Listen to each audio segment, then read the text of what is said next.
नमस्कार, advocate chamber में आप सभी का स्वागत है और मैं हूं आपके साथ advocate Rajiv Kumar Shukla. Advocate chamber पर खबरों का सिलसिला लगातार जारी है। उसी कड़ी में हम आपको लेकर चलते हैं उत्तर प्रदेश के शाहजहांपुर। यह रिपोर्ट देखें। नमस्कार, मैं हूँ सपना मिश्रा और आप देख रहे हैं एडवोकेट चैंबर का एक खास प्रोग्राम एक मुलाकात में आज हम एक ऐसे नेता के बारे में बताना जा रहे हैं जो कि गरीबों का मसीहा कहा जाता है। उसके दर से कोई खाली नहीं लौटता। सत्ता में ना होने के बावजूद भी उसके दरवाजे पे भीड़ लगी रहती है। जानिए, देखिए कौन है ये नेता हमारी ये खास रिपोर्ट पर। नमस्कार, मैं हूँ सपना मिश्रा एडवोकेट चैंबर से। आज हमें तनवीर खां जी के साथ शाहजहांपुर से। तनवीर खां जी, आपका हमारे चैनल में स्वागत है। धन्यवाद।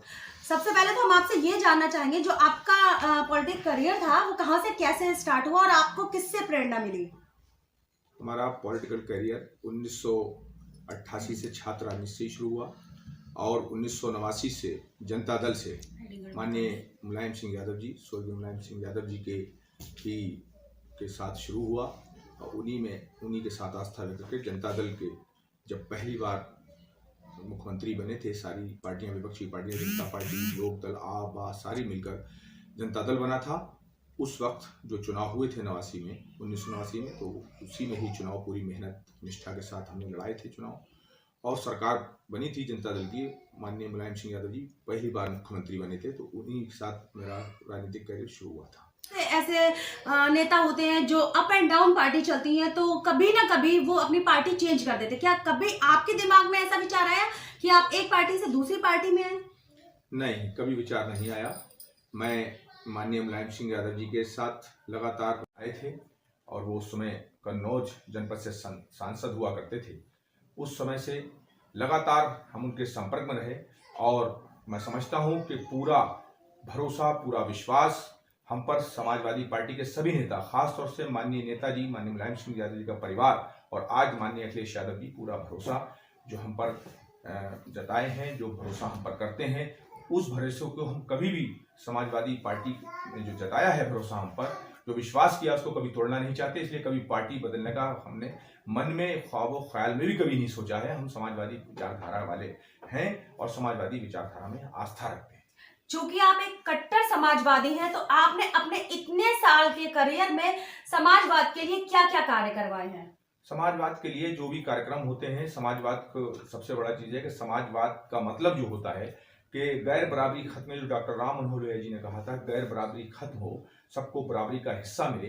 तो उसी को लेकर जो आज हमारे पहले स्वर्गीय माननीय मुलायम सिंह जी उनके पद चिन्हों पर चलकर उनके सपनों को साकार करने में लगे थे। आज हमारे समाजवादी पार्टी के राष्ट्रीय अध्यक्ष माननीय अखिलेश यादव जी लगातार उनके सपनों को साकार, जनेश्वर मिश्रा जी जो छोटे लोहिया कहलाते हैं, जिनकी कल 22 जनवरी को पुण्यतिथि भी है, तो उनके सपनों को साकार करने के लिए लगातार माननीय अखिलेश यादव जी जैसे एक बहुत बड़ा उनके नाम से पार्क बनाया। जनेश्वर मिश्रा एशिया का सबसे बड़ा पार्क लखनऊ में बनवाया है। डॉक्टर राम मनोहर लोहिया जी के लिए भी तमाम उनके नाम पर पार्क हैं, तमाम रोड्स हैं। जो सरकार बनी थी, लोहिया समग्र विकास योजना लागू करी थी माननीय अखिलेश यादव जी ने, उनके नाम से बहुत अपनी सरकार में काम किए थे। तो ये सब समाजवादी विचारधारा है और सबसे बड़ी चीज कि समाजवादी विचारधारा का मतलब ये है कि कोई भी गरीब हो और जिसको इंसाफ ना मिल रहा हो, उसको इंसाफ दिलाने के लिए हम समाजवादी लोग हमेशा उनके साथ कंधे से कंधा मिलाकर रहते हैं। चाहे वो किसी वर्ग, किसी समाज के लोग हों, हम लोग साथ हैं। और किसी गरीब को ये भी कहा गया है कि अगर वो भूखा है, उसके तन पर कपड़े नहीं हैं, तो ये भी हम समाजवादी लोग कोशिश करते हैं कि एक वक्त भूखे को खाना खिलाना, ये भी समाजवाद की विचारधारा है। और तन पर कपड़े किसी को दे देना, इस भीषण ठंड में मदद करना, ये भी समाजवाद की विचारधारा है जो समाजवादी लोग करने की कोशिश करते हैं और करते भी हैं। आपके विचार बहुत अच्छे हैं। आपके विचारों के ही तहत मैं जानना चाहूंगी, इस टाइम भाजपा सरकार चल रही है और भाजपा सरकार ने ऐसा कौन कौन सा कार्य किया है जो आपके विचारों के मुताबिक है? देखिए, भाजपा सरकार में तो मैं समझता हूं जनता खुद जानती है कि किस तरह से सरकार चलाई जा रही है। जब से भाजपा सरकारें बनी हैं, डबल इंजन की सरकार कही जाने वाली, जनता त्रस्त है। चाहे वो किसी वर्ग, किसी समाज के लोग हों। सबसे बड़ा जो किसान अन्नदाता है, हमारे देश का जो किसान है, वो आज क्या हालत है, किसान सड़कों पर बैठा है, उसकी जायज मांगों को नहीं पूरा किया जा रहा है, किसान आंदोलन कर रहा है। आज किसान हम सबको जो रोटी मिल रही है, जो हम लोग अपना पेट भर रहे हैं, अगर किसान नहीं करेगा, अन्न को पैदा नहीं करेगा, तो हम लोग कैसे खाएंगे। आज किसान की अनदेखी की जा रही है भारतीय जनता पार्टी की सरकार में, लगातार अनदेखी हो रही है। किसानों को धोखा दिया जा रहा है, किसानों के साथ बड़ा धोखा किया। किसानों से पहले भी कहा गया, जब पहली बार सरकार भाजपा की बन रही थी, सेंटर बनने से पहले 2014 में, फिर 19 में बनी, अब उसके बाद 24 में बनी। ऐसी उत्तर प्रदेश में सरकार दूसरी बार भारतीय जनता पार्टी की बनी, डबल इंजन की सरकार है। लेकिन किसानों की आय दुगनी करने की जो बात की थी, वो आज तक आय दुगनी नहीं हुई। किसानों को उनको अपनी फसल का मुआवजा भी नहीं मिल पा रहा है, गन्ने का रेट भी नहीं सही दिया जा रहा है। तमाम मिलों पर गन्ने का हमारे किसान भाइयों को बकाया, उसका करोड़ों रुपए जनपद शाहजहांपुर में बकाया, उनका भुगतान नहीं किया। तमाम समस्याएं हैं जो इन्होंने नहीं किया है। उसके बाद सबसे बड़ा बेरोजगारी का मुद्दा है। हमारे नौजवान हाथों में डिग्रियां लेकर दर दर भटक रहे हैं और उनको रोजी रोटी की जगह उनकी रोजी रोटी छीनी जा रही है।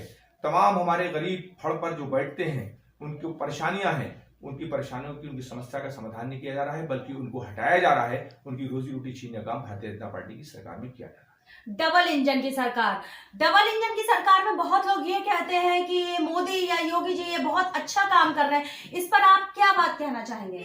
देखिए, काम तो जनता खुद जान रही है कि हालात दिन पर दिन बिगड़ रहे हैं, कानून व्यवस्था बिगड़ती चली जा रही है, संविधान और लोकतंत्र खतरे में है। भारतीय जनता पार्टी की सरकार में संविधान और लोकतंत्र को बचाने का कोई काम कर रहा है तो वो समाजवादी पार्टी और माननीय अखिलेश यादव जी कर रहे हैं, और वो हर वर्ग, हर समाज के लोगों को साथ लेकर चल रहे हैं। लेकिन भारतीय जनता पार्टी दिन रात लोगों को वोट तो ले लिया, चुनावी घोषणा पत्र में झूठे वादे किए और वोट लेकर सरकार बना ली, लेकिन जनता के सामने सरकार खरी नहीं उतर रही है।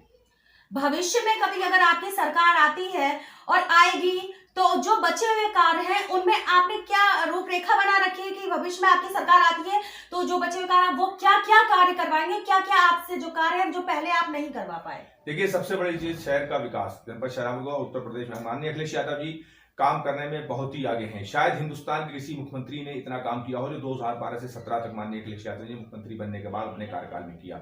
जो चुनावी घोषणा पत्र में वादे किए थे उससे भी कहीं ज्यादा काम करके दिखाए हैं। मैं यही कहना चाहता हूं कि चुनाव 2027 में होगा, जनता मौका देगी, माननीय अखिलेश यादव जी उत्तर प्रदेश के मुख्यमंत्री बनेंगे। जो अधूरे काम हुए प्रदेश भर में और खास तौर से जनपद शाहजहांपुर में जो भी है काम अधूरे, उन कामों को पूरा करने का काम समाजवादी पार्टी की सरकार करेगी। ये हमारे साथ तनवीर खान जी, जिन्होंने सपा सरकार में रहते हुए बहुत ही अच्छे अच्छे कार्य करवाए, जहां की ये वासी है शाहजहांपुर के। तो ये इनका कहना ये है कि ये शाहजहांपुर को बहुत उच्च श्रेणी पर रखते हैं, यहाँ के गरीबों के लिए बहुत अच्छे अच्छे कार्य किए हैं। अभी अगर इन्होंने जो काम अपने कार्यकाल में नहीं करवा पाए हैं, वो आगे अगर इनकी सरकार आती है तो इनका सोचना ये है वो आगे काम को पूर्ण करेंगे। मैं सपना मिश्रा, कैमरामैन जोया